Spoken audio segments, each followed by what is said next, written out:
Member, Catholic Media Network and kapisanan ng mga broadcaster ng Pilipinas. Kapanalig Philippine Standard Time, 4 na minuto makalipas ang 3:00 ng hapon, araw ng Miyerkules, ika-6 na araw sa buwan ng Setyembre, taong 2023. Narito ang Veritas News Alert Nationwide. Isinusulong ni Senator Raffy Tulfo sa Senado ang panukalang nagbabawal sa pagkolekta ng anumang uri ng kontribusyon sa pampublikong paaralan.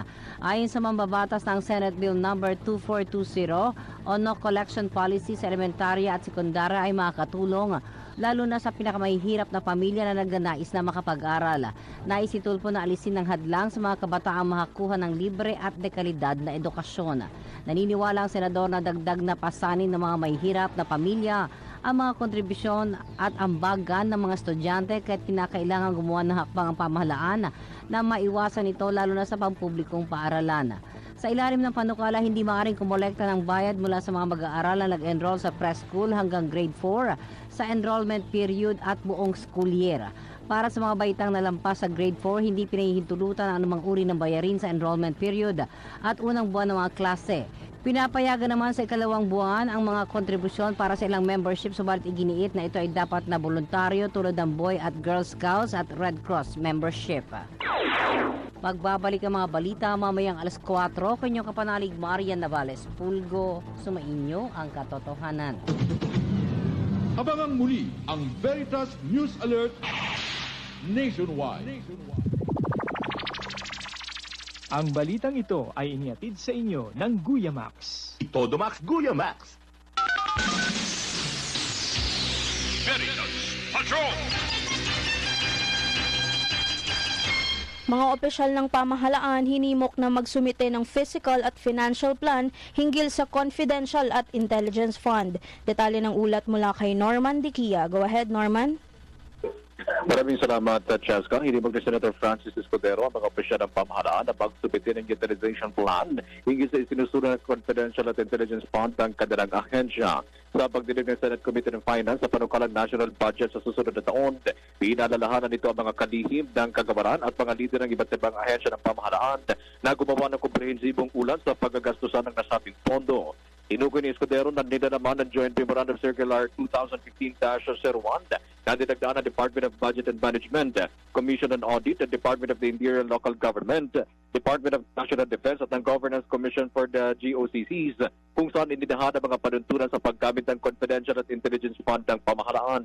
Ilan sa mga popondohan nitong intelligence gathering ng security forces ng bansa para matiyak ang kapayapaan at seguridad ng Pilipinas.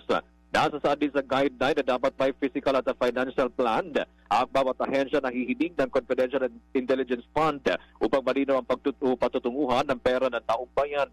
Bukod sa Department of National Defense, humiling ng Confidential and Intelligence Fund ang Office of the President sa 10 bilyong piso. 500 milyong piso naman sa Office of the Vice President, habang 150 milyong piso naman sa Department of Education na pawang pinamunuan ni Vice President Sara Duterte. Para sa Veritas 846, ang radyo ng simbahan ng inyong kapanalig Norman Diquia, sa inyo ang katotohanan. Veritas Patrol!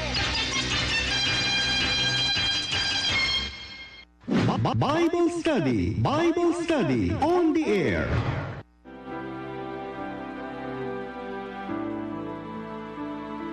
Magandang hapon po sa inyo mga kapanalig. Ito po si Father Joel Camaya dito sa ating programang Yaman ng Salita, Bible Study on the Air.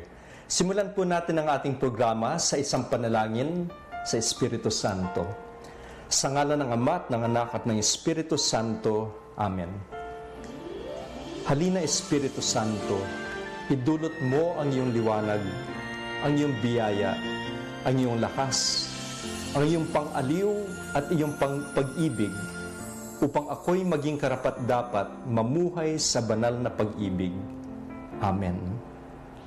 Luwalhati sa Ama, sa Anak at sa Espiritu Santo, kapara nung unang-una ngayon at magpakailanman, magpasawalang hanggan. Amen. Sa ngalan ng Ama at ng Anak at ng Espiritu Santo. Amen. Itong hapon po na ito, may pag-uusapan po tayo, medyo medyo critical dahil ito'y tungkol sa pagwawasto. Nung nakaraang linggo, nakita natin kung anong paghihirap na dinaranas ng mga propeta. Lalong-lalo na yung kay Jeremias na ating nakita at pagiging alagad ni Kristo. Itong araw na ito, or sa darating na linggo, yung mga pagbasa ay tungkol sa pagwawasto. Yung tinatawag natin sa Ingles na brotherly correction. Sa Ebanghelyo, sinasabihan tayo ni Jesus kung paano manunumbalik sa Ama ang ating kapatid. Sa unang pagbasa, ang hamon sa pampropeta, ni Propeta Ezekiel ay, balaan mo ang masama. Malapit din ang mensahe ng ikalawang pagbasa sa tema ng pagbasto. Usually, hindi angkop, hindi tugma yung tema ng ikalawang pagbasa. Pero ngayon, parang talagang pasok na pasok siya. No? Ano ang sinasabi niya? Ang umiibig sa kapwa ay nakatutupad sa kautusan. Kasama dyan ang pagwasto ng pagkakamali ng kapwa. Una, basahin muna natin yung mula kay Propeta Ezekiel. Pagbasa mula sa aklat ni Propeta Ezekiel. Ito ang sinasabi ng Panginoon. Ikaw, tao, ang ginagawa kong bantay ng Israel. Ano man marinig mo sa akin ay sabihin mo sa kanila bilang babala. Kapag sinabi ko sa taong masama na siya'y mamamatay at di mo ito ipinaabot sa kanya upang makapagbagong buhay, mamamatay nga siya sa kanyang kasamaan. Ngunit pananagutan mo ang kanyang kamatayan. Ngunit kapag binabalaan mo ang masama, gayon may hindi rin nagbagong buhay, mamamatay siyang makasalanan, ngunit wala kang dapat panagutan. Ang salita ng Diyos. Mga kapatid, meron akong ilang obserbasyon tungkol sa ating pagbasa. Yung tinutuon ng ating pagbasa ay ang pananagutan natin sa iba.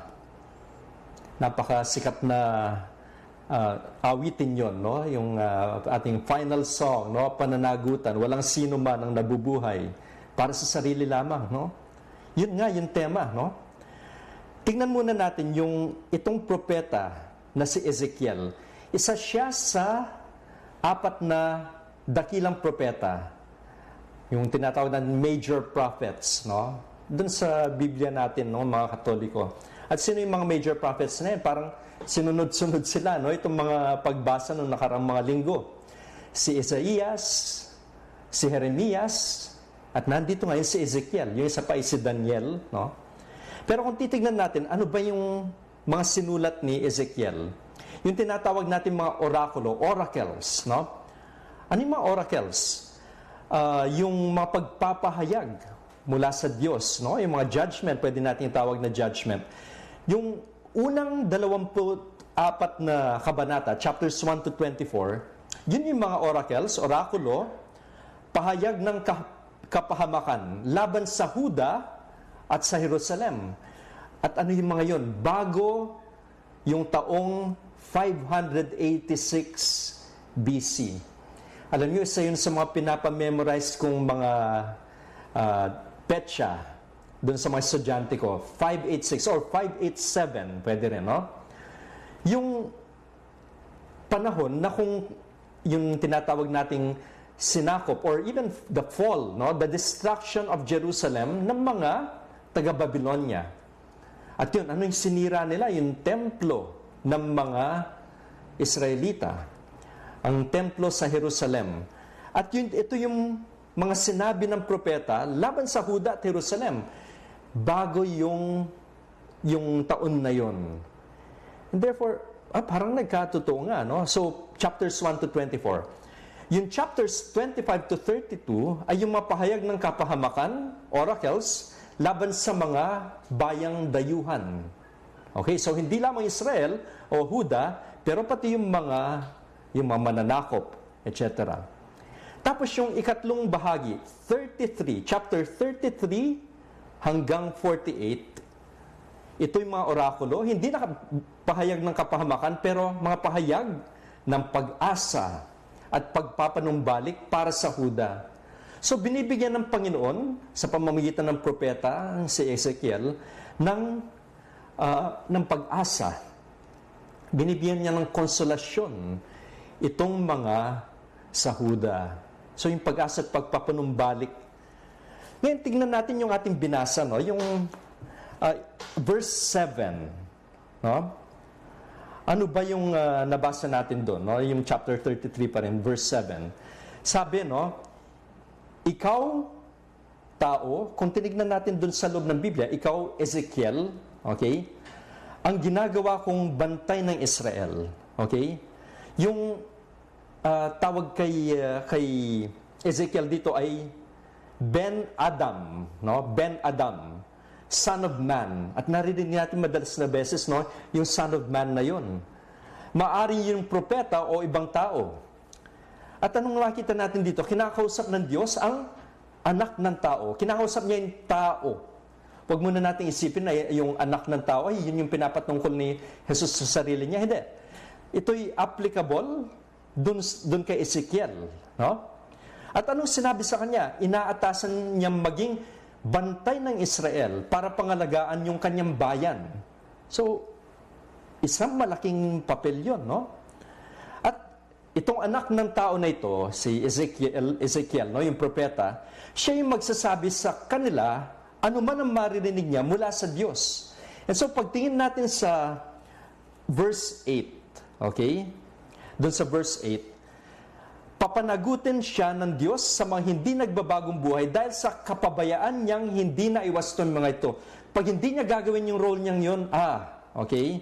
Ito yung babasahin ko, Kapag sinabi ko sa taong masama na siya'y mamamatay at di mo ito ipinaalam sa kanya upang makapagbagong buhay, mamamatay nga siya sa kanyang kasamaan, ngunit pananagutan mo ang kanyang kamatayan. Ang laking responsibilidad pala, no? Para sa propeta.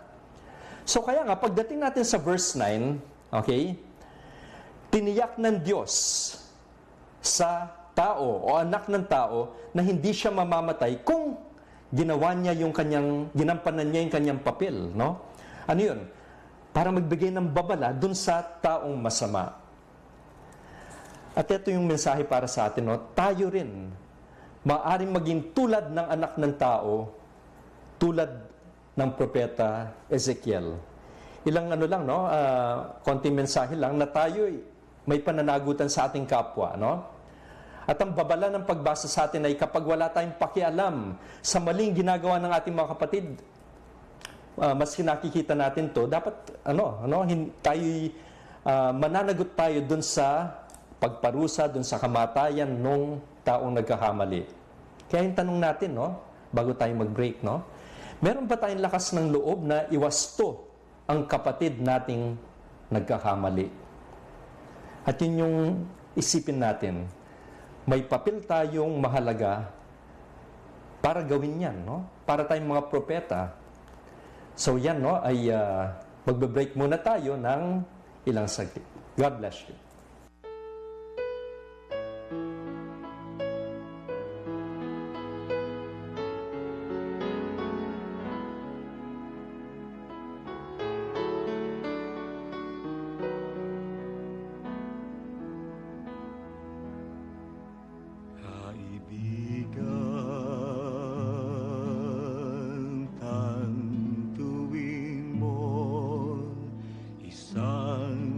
Lalakbay ang buhay,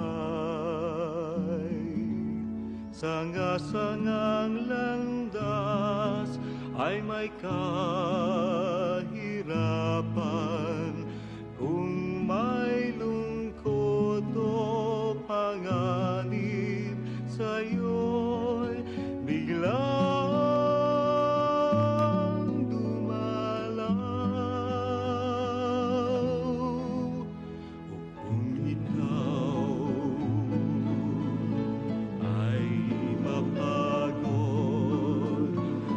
bigat ng iyong pasal,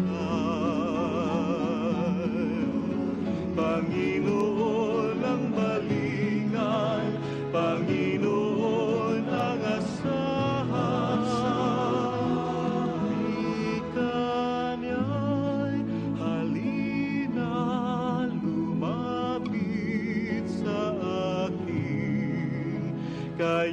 mga napapagalaking pagiging hawahin, tiyak ng inyong pasanin ay aking pagagaling.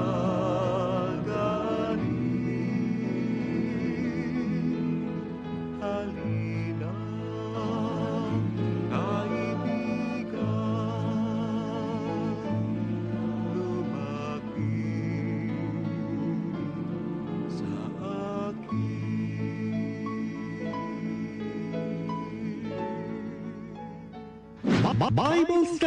Bible Study on the air.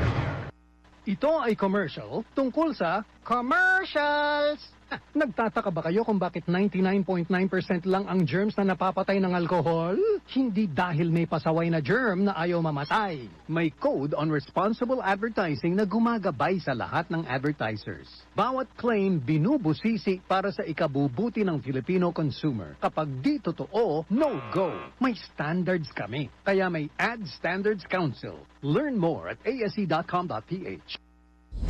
Mas pinalawak pa ang misyon ng inyong kapanalig na himpilan bilang tagapagpadaloy ng mabuting balita sa radyo at social media dahil mapapanood na ang mga programa ng Veritas 846 sa Sky Cable Channel 211. Tandaan, mga kapanalig, ang Veritas 846, ang radyo ng simbahan, is now on television.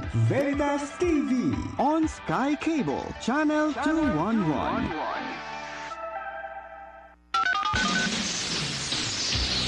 Veritas Patrol!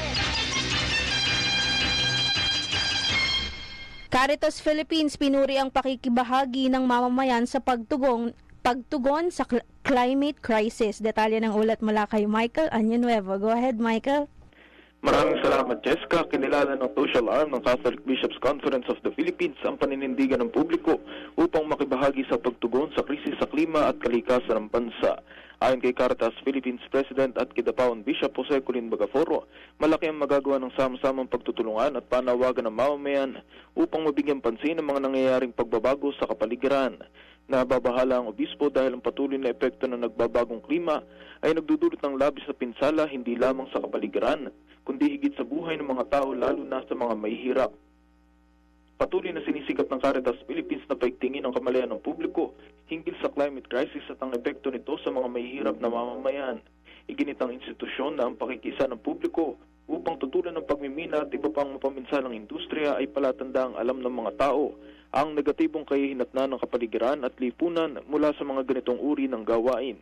Muli namang binanggit ni Bishop Bagaforo ang paninindigan ng simbahan sa pag-alis sa pamumuhunan sa paggamit ng fossil fuel at hinikayat ang lahat na sumunod din sa inisyatibo para sa ikabubuti ng lahat at ng mga susunod pang henerasyon. Taong 2019 nang maglabas ng pahayag ang CBCP hinggil sa divestment sa mga institusyong sumusuporta sa maruming enerhiya at Pebrero 2022 naman ang muling manawagan para sa sama-samang pagtugon sa krisis sa klima ng bansa. Para sa Veritas 846 ang radyo ng simbahan, ako ang inyong kapanalig Michael Año-Nuevo, sumainyo ang katotohanan. Family living wage muling tumaas. Detalye ng ulat mula kay Jeremiah Figarola. Go ahead, Jeremiah. Maraming salamat, Cheska. Mulingan tumaas sa ikalawang kasunod na buwan ng family living wage na dapat matanggap na sweldo ng mga manggagawa na sinusuportahan ng pamilyang mayroong 5 miyembro. Ayon sa pinakabagong pag-aaral ng Ibon Foundation, mula sa 1,160 pesos noong Hulyo ay tumaas na ito sa 1,178 pesos sa National Capital Region na higit na mas malayo kumpara sa umiiral na minimum wage na aabot lamang sa 610 pesos. Ayon pa sa mga pag-aaral ng think tank group na itala naman sa Bangsamoro Autonomous Region in Muslim Mindanao ang pinakamataas na family living wage na dapat matanggap ng mga manggagawa na umaabot sa 1,972 pesos kumpara sa umiiral na minimum wage na itinatakda lamang sa 351 pesos. Habang sa Region 6 naman o Western Visayas na itala ang pinakamababang living wage na umaabot sa 983 pesos kumpara sa 450 pesos na minimum wage na umiiral sa rehiyon. Nakabase ang mga pag-aaral ng Ibon Foundation sa mga nararamdaman naranasang inflation sa parehong national at local impact. Una nang nakiisa ang Manila Archdiocesan Ministry for Labor Concern sa mga panawagang itaas ang sweldo ng mga manggagawa kung saan itatakda din ang nag-iisang national minimum wage. Para sa Veritas 846 ang radyo ng simbahan, ako inyong kapanalig Jeremiah Ficarola, sumainyo ang katotohanan. Prison Ministry ng CBCP nananawagan ng mga karagdagang volunteers ng prison service. Detalye ng ulat mula kay Reynalyn Letran Ibanez. Go ahead, Rain. Maraming salamat, Cheska. Nananawagan nga ang Catholic Bishops Conference of the Philippines Episcopal Commission on Prison Pastoral Care para sa karagdagang mga volunteers in prison service. Ayon sa Prison Ministry ng CBCP, kinakailangan ng simbahan ng karagdagang mga katuwang sa paglilingkod sa mga persons deprived of liberty o mga PDLs, mga bilanggo sa buong bansa. Kaugnay nito, inihayag na ng komisyon ang tema na nakatak ng 36 Prison Awareness Sunday na The Correctional Community Journeying Together in Mutual Support on a Mission of Love na layuning paigtingin ang pagmimisyon para sa kapakanan ng mga bilanggo. Nakatakda ang 36 Prison Awareness Sunday sa ika-29 ng Oktubre. Sa kasalukuyan, mayroon ng 86 na unit of volunteers in prison service ang simbahan mula sa iba't ibang dioceses na mayroong 20 hanggang 100 prison volunteers na nakatalaga sa bawat bilangguan. Para sa Veritas 846 ang radyo ng simbahan, ako inyong kapanalig Reynalyn Letran Ibanez, sumainyo ang katotohanan. Veritas Patrol! Bible Study on the air. Tayo bumabalik mga kapanalig dito sa ating programang Bible Study on the Air, Yaman ng Salita. At ngayon babasahin natin yung mula kay San Pablo, yung sinasabi niya tungkol sa pag-ibig. At eto na po, babasahin na natin. Pagbasa mula sa sulat ni San Pablo sa mga taga-Roma. Mga kapatid, huwag kayong magkaroon ng sagutin kanino man, maliban na kayo'y magmahalan sa isa't isa. Sapagkat ang nagmamahal sa kapwa ay nakatupad na sa kautusan. Ang mautos gaya ng huwag kang mangangalunya, huwag kang papatay, huwag kang magnanakaw, huwag mong pagnanasaang angkin ang pag-aari ng iba. At alinmang utos na tulad ng mga ito ay nauuwing lahat sa isang utos. Ibigin mo ang iyong kapwa gaya ng pag-ibig mo sa iyong sarili. Ang umibig ay hindi gumagawa ng masama kanino man, kaya't ang pag-ibig ang katuparan ng kautusan. Ang salita ng Diyos.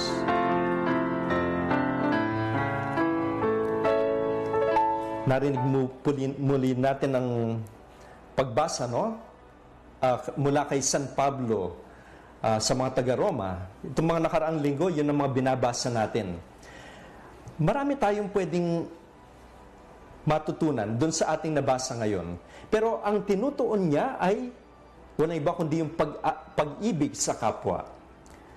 Doon sa unang berseto, no, o bersikulo na ating nabasa, huwag kayong magkaroon ng sagutin kanino man, maliban na kayo'y magmahalan sa isa't isa. To love one another, no? Yung pagmamahalan sa isa't isa.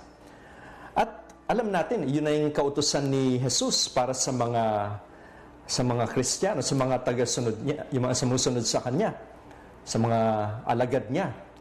At yung pag-ibig sa kapwa, narinig natin yon, sabi ni San Pablo, yan ang katuparan ng kautusan. So, sapagkat ang nagmamahal sa kapwa ay nakatupad na sa kautusan. Kasi para sa mga Hudyo, isa ito sa mga bagay na kanilang gustong gawin, no? Kailangan sila'y sumusunod sa kautusan, the law, no? Importante yung kautusan para sa kanila. Ngayon, bilang Kristiyano, dapat nating mapagtanto na may obligasyon tayong ibigin ang kapwa natin. Kapag tinanong, no, can love be commanded? It depends, no? Sabi na iba, love can never be commanded. Maybe it's true, no? If it's a matter of feeling, kung pakiramdam lang yung pag-ibig, pwedeng sabihin natin, hindi pwedeng iutos. Pero alam nyo, yung utos ng pag-ibig, no? The commandment of love. Kaya commandment. At hindi lang basta feel natin or what, isang obligasyon ito. Obligasyon tayong ibigin ang kapwa natin. Ano yung ginamit sa salitang, yung salitang ginamit sa original na ginamit na San Pablo, na yung Greek. Kasi yung ating bagong tipan, lahat ng maaklat ng bagong tipan, ang original ay Greek or Griego. At yung ginamit na salita ni San Pablo, yung verb, yung pandiwa, ay yung agapaw o agapo. Okay? Pag sinabi mong I love, agapo. Yung noun niya ay agape. Okay? Siguro, or agape. Yun yung mas naririnig natin. Pero nung klaseng pag-ibig yun, hindi lang siya pakiramdam. No? Na, magmamahal lang ako, iibig lang ako kapag feel ko. It's not a matter of feeling, no? Siguro yung isang uri ng pag-ibig, yung eros, yan ay kung pakiramdam mo, no? Yung pagmamahal na isang binata sa isang dalaga, no? Dahil naroon yung pakiramdam niya, okay? O kaya yung philo, okay? Philein. Yung pag-ibig natin dun sa mga taong iniibig natin kasi sila'y pamilya natin, kaibigan natin. So nandun, no? Yun ang pakiramdam pa rin natin yun, no? Pero yung agapo, yun yung pag-ibig sa kapwa, yung malasakit dahil naroon yung kapwa mo at siya'y tao tulad mo, yung respeto na naroon na ayaw mo mangyari sa kanya. Ang isang bagay na masama, yun yung agape or yung agapo. Yan yung tanong, no? Yung tanong ayon dun sa ating nabasa. Paano tayo magmahal? Ano yung mga paraan para ipakita natin na nagmamahal tayo? No? Yung mga konkretong mga dapat natin gawin o hindi dapat natin gawin. Halimbawa, yung sinabi ni San Pablo, yung mga utos ng Diyos. Huwag kang mangangalunya. Huwag kang papatay. Huwag kang magnanakaw. Huwag mong pagnanasaang maangkin ang pag-aari ng iba. Yan yung mga utos ng Panginoon. Pero lahat ng ito ay huwag kang. Lahat ng narinig natin ngayon, no, yung mga bagay na iiwasan. Pero, sa kabila ng lahat ng ito, merong isang utos na tinatawag natin positive, na hindi nagbibigay ng do not, thou shall not. Ano yun? Ibigin mo ang iyong kapwa, gaya ng pag-ibig mo sa iyong sarili. Ilang beses nating narinig yun. Hindi lamang sa lumang tipan yun, pero pati si Jesus, yun ang tinanong niya dun nung tinanong siya, ano ba yung dalawang pinakadakilang utos? At yun yung pangalawa, ibigin mo ang iyong kapwa gaya ng pag-ibig mo sa iyong sarili.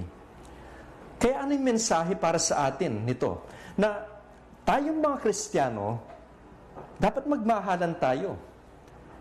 Di ba may utang na loob tayo sa isang tao, halimbawa? Pero tayong mga Kristiyano, lagi tayong may utang na loob sa isa't isa. Ano yun? What do we owe the other person? Nothing less than love. Kasi yun ang yung utos sa atin ng Panginoon. Love one another. Magmahalan kayo. Kaya nga nandyan yun, pagmamahal, pag-ibig. At ano yung buod ng lahat ng mga utos? Walang iba kundi pag-ibig. Di ba? If we were to summarize, kung ibubuod natin lahat ng utos, yung 10 utos, pag-ibig sa Diyos, pag-ibig sa kapwa. Sa makatuwid, ano yun?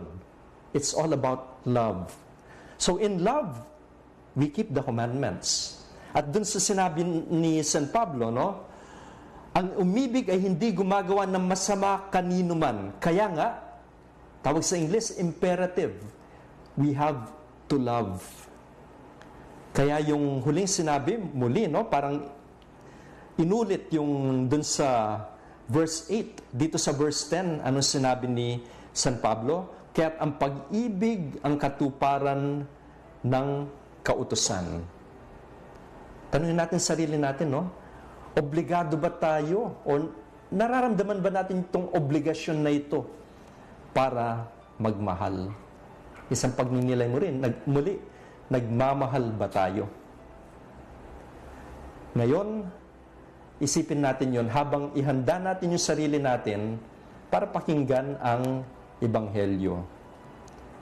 Magbabalik kami pagkatapos ng ilang saglit.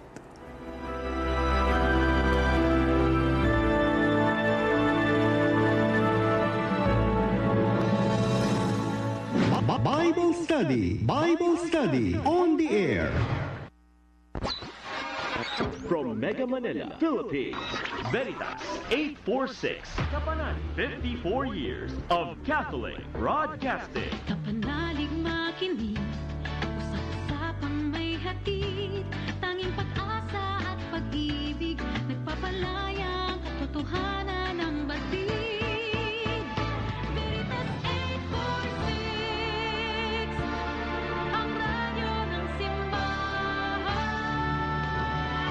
Member, Catholic Media Network and kapisanan ng mga broadcaster ng Pilipinas. Kapanalig Philippine Standard Time, 36 na minuto makalipas ang 3:00 ng hapon. Veritas Patrol! Bumubuo ng ekonomiya pinahalagahan ng DTI. Detalye ng ulat mula kay Jeremiah Figueroa. Go ahead, Jeremiah. Maraming salamat, Cheska. Pinahalagahan nga ng Department of Trade and Industry o DTI ang tungkulin ng mga individual na nagsisilbing mahalagang bahagi sa pagtataguyod ng ekonomiya sa buong mundo. Ito ay sa naging pakikisa ni Trade Secretary Alfredo Pascual sa Association of Southeast Asian Nation Business and Investment Summit. Ayon sa kalihim sa tulong ng manpower o mga manggagawa at dalubhasa ay natatayo at nasisimulang iba't ibang industriya sa ekonomiya. Higit ring napapatibay ang mga teknolohiyang ginagamit sa makabagong panahon, kung kaya't pagbibigay din ni Pascual sa mga nakibahagi sa gawain na bigyan ng higit na pagpapahalaga ang mga taong bumubuo sa ekonomiya. Sa bahagi ng simbahan, patuloy naman ang pagsusulong ng global movement ng Economy of Francesco, kung saan patuloy na isinusulong ang kahalagaan ng pagpapaunlad ng ekonomiya na hindi sinisira ang kalikasan at isinasama ang bawat isa, higit na mga may hirap at pinakanangangailangan tungo sa pag-unlad. Para sa Veritas 846 ang radyo ng simbahan, ako inyong kapanalig Jeremiah Figueroa, sumainyo ang katotohanan. Veritas Patrol! Bible Study on the air. Mga kapanalig, bumabalik tayo sa ating programang Yaman ng Salita, Bible Study on the Air. At yung sa darating na linggo, ang pagbasa natin mula sa mga ebanghelyo ay mula kay San Mateo. Para kung may mga Biblia kayo riyan, chapter 18, verses 15 to 20. At ngayon, babasahin na natin. Pagbasa mula sa ebanghelyo ni San Mateo. Nung panahong iyon, sinabi ni Jesus sa kanyang mga alagad, "Kung magkasala sa iyo ang kapatid mo, puntahan mo siya at kausapin ng sarilinan tungkol sa kanyang kamalian. Kapag nakinig siya sa iyo, naibalik mo na ang inyong pagsasamahan bilang magkapatid. Ngunit kung ayaw niya makinig sa iyo, magsama ka pa ng isa o dalawang tao upang ang lahat ng pinag-usapan ninyo ay mapatunayan ng 2 o 3 saksi. Kung ayaw niyang makinig sa kanila, sabihin mo sa simbahan ang nangyari.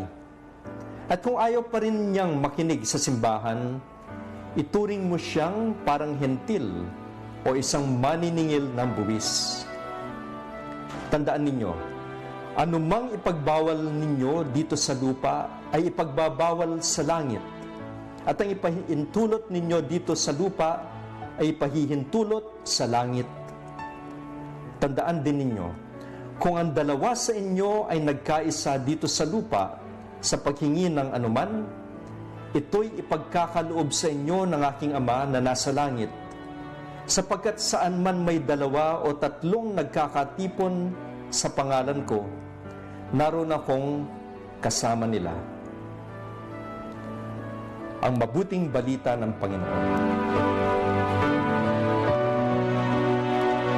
Mga kapatid, tulad ng nabanggit ko, ito'y nasa chapter 18 ng Ebanghelyo ni San Mateo. Kung susundan ninyo, itong bahagi na ito ng Ebanghelyo, itong chapter 18, 19, gano'n, patungkol ito dun sa mga turo ng simbahan nung panahong sinulat na ni San Mateo yung kanyang Ebanghelyo o nung pinapangaral itong Ebanghelyo na ito dun sa mga naroroon. At tulad naman nakita natin nung nakaraan, ito yung pwede nating tawaging mga batas nung panahon para sa mga Kristiyano. Sabi nga nila, yung Ebanghelyo ni San Mateo ay isang catechetical gospel. Ano ibig sabihin nun? Na pag binasa mo yun, ito yung nagtuturo sa isang kapanalig, tinuturo niya kung ano yung dapat gawin, kung ano yung mga panuntunin ng simbahan. Okay? Itong ating binasa ay, yung tinutuon nito ay yung pagwawasto ng ating kapatid. Parang yung nabasa natin kanina sa unang pagbasa mula kay Ezekiel. Pagwawasto ng ating kapatid. Ito'y tungkol sa brotherly correction. At dun sa ating nabasa, tatlong hakbang pala yan, Una, ikaw na nagwawasto at yung kapatid. Private correction. Ikalawa, ikaw, ang kasama mo, whether isa o dalawa, at ang iyong kapatid na nagkakasala. Tapos ikatlo, ikaw, ang kapatid mo, at kasama yung simbahan. Pag binasa ninyo, may mga version tulad nitong ating magandang balita Biblia, imbes na simbahan, yung makita natin, iglesia. Ano ba yung iglesia? Ecclesia. At yung iglesia, yun yung simbahan or ecclesia. At dito kay San Mateo, parang nung narinig natin na sinabi ni Jesus kay Pedro, and on this rock I will build my church. Ano yung church doon? Ecclesia. Kapag binasa niyo yung mga sulat ni San Pablo, yung simbahan doon ay yung mga churches. Pero dito, parang meron ng kamalayan na ang simbahan, the universal church. Kaya doon, yung papel na ginagampanan ng simbahan. Pero bago pa humantong doon, subukan niyo munang ayusin, kayong magkapatid. Saka pagkatapos, sige, magpatulong ka para sinabi may saksi, At kapag hindi pa rin nakinig, ayan, nandyan na yung simbahan. Ngayon, kapag hindi pa rin nakinig, pagkatapos nitong tatlong hakbang na ito, ituring mo siyang, sabi dito, ituring mo siyang hentil o isang maniningil ng buwis. At nun yung pagturing nila sa mga hentil o maniningil ng buwis, parang ostracized sila. Hindi sila, o tinatakwil sila. Of course, iba yung tingin ni Jesus. Sabi nga nung aming novice master nung yung taon na naghahanda ako para maging full-fledged na Salesiano about 30 years ago, yung sinabi ng novice master namin nung ito yung pagbasa, natatandaan ko na nag-sharing pa kami. At yung tanong niya, and how did Jesus treat the Gentiles or the tax collectors? Anyway, ibang usapan yon. Pero para ipakita sa atin na iba yung trato nila sa kanila. At kapag hindi pa rin nakinig, and worse, ito yung mahirap, kapag ayaw makinig. At meron tayong nakikita ngayon, kinokorek na as gently as possible, hindi pa rin nakikinig. Parang, tama pa rin ako. Despite the fact na ang dami ng pagwasto sa kanya. At ito yung nakikita natin na sitwasyon na nung unang panahon pala, especially nung naroon na yung komunidad ni Mateo, nangyayari pala yun, na yung pagwasto at dumadaan din sa simbahan, siguro kung talagang sukdulan na. Ngayon, dun sa sumusunod na mga versikulo, yung verses 19 to 20, pinapakita yung kahalagahan ng magdasal ng sama-sama. Of course, yung sa verse 18, parang yung sinabi niya kay Pedro, no, ano mang ipagbawal ninyo dito sa lupa, ay pagbabawal sa langit, at pahihuntulot ninyo dito sa lupa, ay pahihuntulot sa langit. Pero yung sa 19 and 20, ito, tandaan din ninyo, kung ang dalawa sa inyo ay nagkaisa dito sa lupa sa paghingi ng anuman, ito'y pagkakaloob sa inyo ng aking Ama na nasa langit. Sapagkat saan man may 2 o 3 nagkakatipon sa pangalan ko, naroon akong kasama nila.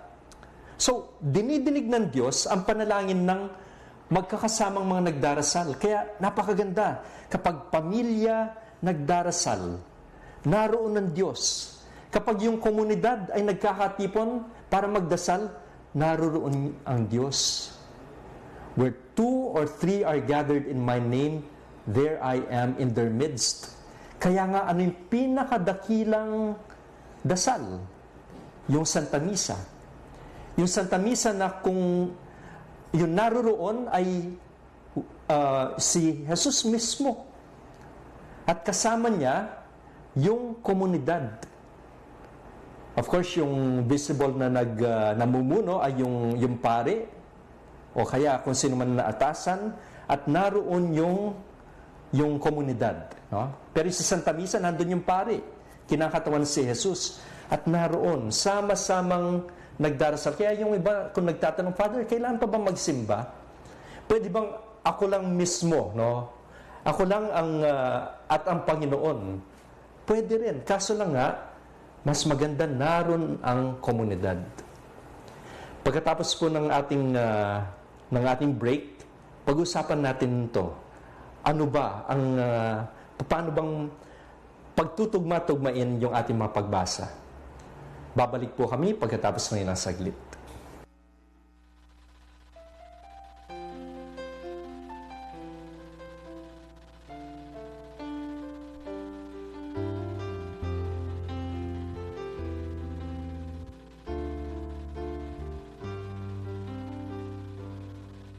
I was falling on my knees, 'cause I was hard-pressed and distressed. I thought I never could live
Bible Study on the air.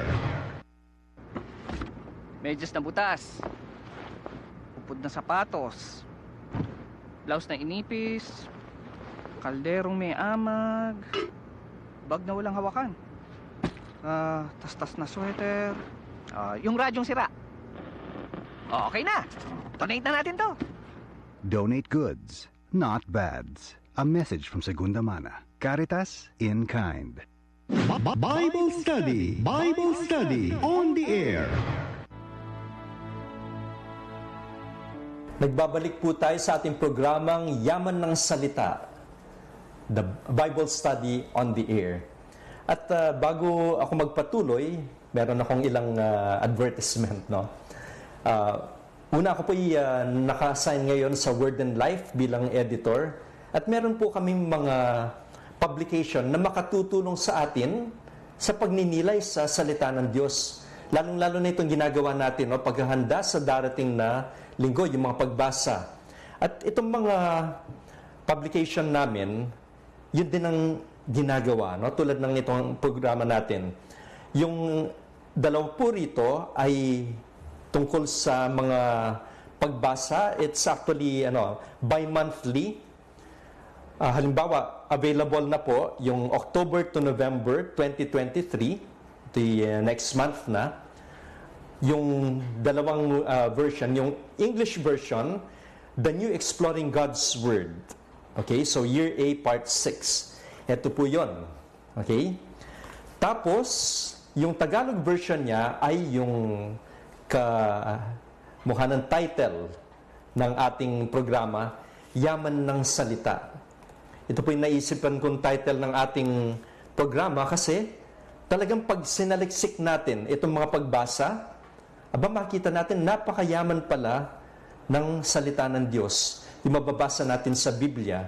At dito makikita natin every Sunday kung ano yung mga pagbasa at yung tulad ng ginagawa natin ngayon, merong introduction doon sa pagbasa, ano yung nilalaman nito, at anong mga pwede natin pagnilayan tungkol doon. So ito pong dalawang ito, no?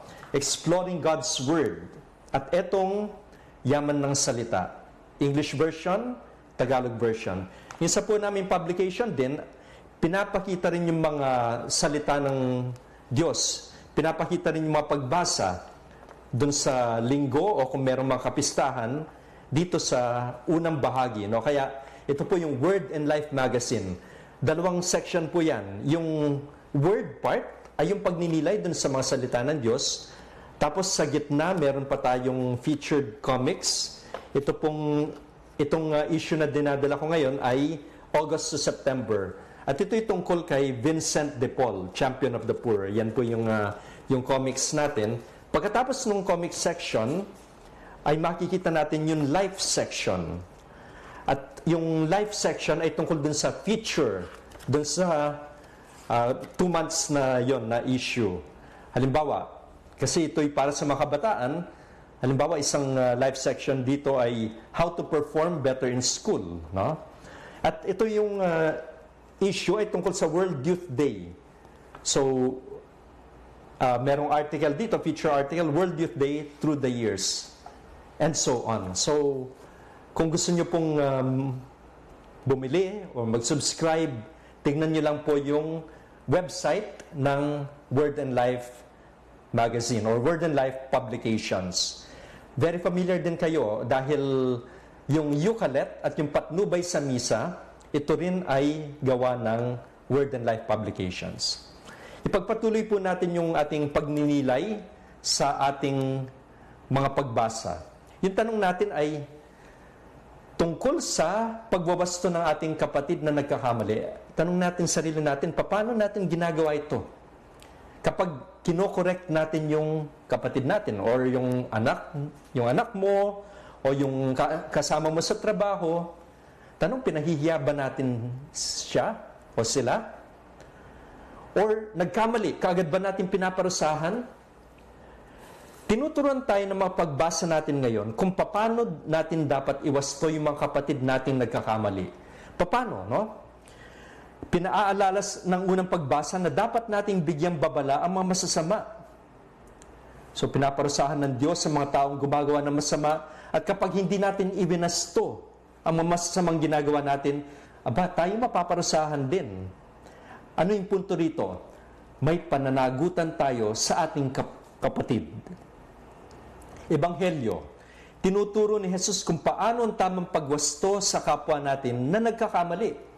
Una sa lahat, dapat ito ay para sa isang kapatid. Fraternal correction. Ano ba yung fraternal correction? May respeto at pagmamahal. Ikalawa, dapat may due process. Hindi biglaan na, wala ka na sa kanila. Pero ano ba yun? No? So, may mga hakbang na itinuro yung Panginoon.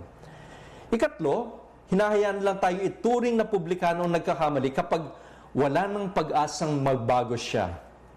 Or siya mismo, umaayaw. So, sa ikalawang pagbasa naman, narinig natin ang tungkol sa pag-ibig. Ang mga Kristiyano ay mga taong umiibig, nagmamahal. Parang second nature natin yan dahil, or talagang yan ang dapat natin gawin. Kasi yan ang sinabi ng ating Panginoon. Makikilala tayo bilang mga alagad niya sa pagmamahalan natin. Of course, hindi ito sa ating pagbasa ngayon, pero makikita natin yan sa Ebanghelyo ni San Juan. Pero patuloy pa rin yung sinabi ni San Pablo, kapag nagmamahal tayo, hindi natin sinasaktan ng kapwa natin. Kapag nagmamahal tayo, hindi na natin kailangan pang iwasto ng ibang tao. At yun ang kabuuan ng mga utos ng ating Panginoon. Kapag tayo'y nagmamahal, kapag tayo umiibig. At kapag tunay tayo nagmamahal, magiging mapagpasensya tayo kapag binawasto natin ang mga nagkakamali. Di ba? Yung mga teacher sa inyo or yung mga magulang, kapag pinapagalitan ninyo yung anak ninyo, di ba kung minsan may kasamang pinapagalitan kita, hindi dahil sa galit ako sa iyo or ayaw kita, pero pinapagalitan kita kasi mahal kita. Ayun ang diwa ng pagwawasto ng kapwa. Dapat magkaroon tayo ng lakas ng loob para dito. Tanong, sino ba ang dapat nating iwasto? Sino ba nagkakamali sa paligid natin? Of course, lahat tayo nagkakamali, no? Pero sino yung dapat nating iwasto? Lalong-lalo na kung yun ay sa loob ng pamilya, no? At yung ating panalangin ay naway maging propeta tayo sa kanila, magsalita kapag kailangan. Meron isang expression sa Latin, in camera caritatis, or in the room of charity, yun yung English translation, or sa silid ng pag-ibig. Actually, yung origin nun ay medieval ages pa, pero anong ibig sabihin nun? Kapag kausap natin isang tao sa isang lugar na hindi naririnig ng iba, ano ba yung camera? No? Hindi yung camera na ginagamit natin nasa cellphone. Actually, doon galing yun kasi dati yung camera ay malalaki, parang isang silid. Pero ano yung in camera caritatis? Yun ang attitude natin na pagwasto sa ating kapwa. So, normally connected ito, no? Kapag pinapagalitan natin yung ibang tao na concerned, at yun yung narinig nga natin sa Ebanghelyo. Pero gusto kong tapusin itong ating pagninilay dito sa isang insight na ano ko. Ito, no? Yung ating pagbasa yung sa Ebanghelyo ay mula kay San Mateo. Ano yung sinabi niya dun sa una? Emmanuel, di ba? Ano ibig sabihin ng Emmanuel? So, tuwing Pasko, maririnig natin yun, na si Jesus ay Emmanuel. God is with us. Kasama natin yung Diyos. So, at the beginning of the Gospel, sa Ebanghelyo ni San Mateo, marinig natin yung Emmanuel. Kapiling natin yung Panginoon. Kaya yung kanyang kapanganakan, yun yung presensya niya sa atin. Tapos nung sa huli, so God with us, no? Kapiling natin Panginoon. Doon sa huli, nung sinabi ni Jesus, no, go, okay, baptize them in the name, and I am with you to the end of the ages. Kasama ko kayo kailanman. And yun yung umpisa din sa huli, kasama natin yung Panginoon. Sa gitna ay yung maririnig natin. Kung sino nagtitipon, okay, kung sino kung dalawa o higit pa ay magkakasama, naroon ako, kasama ninyo ako. So itong Ebanghelyo ni San Mateo, yun ang pinupunto sa atin na tayo kasama ng Panginoon. At naway lagi natin makasama yung Panginoon, lalong-lalo na sa ating pakikitungo sa ibang tao at yung ating pag-correct sa kanila, pagwaso sa kanila, ay dahil iniibig natin yung kapwa natin. Ngayon, dasalin natin ang ating pangwakas na panalangin. Muli kong kinukuha ito mula sa panalangin tungo sa isang simbahang sinodal para sa sinodo ng taong ito. Pagkakaisa, pakikilahok, misyon. Manalangin tayo sa ngalan ng Ama at ng Anak ng Espiritu Santo. Amen. Narito po kami, o Espiritong Banal, natitipon sa inyong pangalan. Kayo ang tangi naming gabay. Manahan po kayo sa puso namin. Ituro ang daan na dapat tahakin at paano nararapat itong taluntunin. Kami ay mahina at makasalanan. Huwag nawa kaming gulo ay pagmulan, na iligaw kami ng kamangmangan na pati pagkilos namin maapektuhan. Tulutan po ninyo kami magkaisa upang magkalakbay kaming sama-sama patungo sa walang hanggang buhay nyo nang di lumalayo sa tama at totoo. Ang biyayang ito'y inyo pong ibigay, yayamang kayo saan man at kailanman, ay Diyos na nagmamahal, kaysa ng Ama at Anak, magpasawalang hanggan. Amen.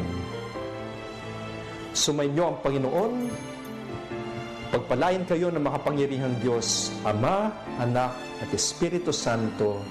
Amen. Diyan po nagwawakas ang aming programa at binabati ko po lahat ng mga nakinig at binabati ko especially yung aking komunidad ng seminaryo ng Don Bosco diyan sa Parañaque, lalong-lalo na po yung aming rector, si Father Ray de la Cruz, at yung iba kong makasamang mga Salesiano. At karamihan dito ay galing sa iba't ibang lugar, mga Salesiano mula sa iba't ibang lugar dito sa Asia, meron pa kaming galing sa Africa, at sila'y nasa huling mga taon bago sila maging pari, ganap na pari. So pagdasal niyo po sila. Binabati ko rin yung komunidad ng Don Bosco College, yung mga Salesiano doon, at headed by Father J.M. Manggubat, at mga Salesiano, mga Salesian educators, mga teacher, at mga estudyante, mga Bosconian. So, maraming salamat po. Narito po ang inyong lingkod muli, si Father Joel Kamaya, Salesiano ng Don Bosco, bumabati sa inyo na sumainyo ang katotohanan. Where you are, Lord, I am free. Bible Study on the air. Panalangin kay San Roque. O mapagmahal at makapangyarihang Ama, sa pamamagitan ng anghel ay ipinangako mo kay San Roque na iaadya mo ang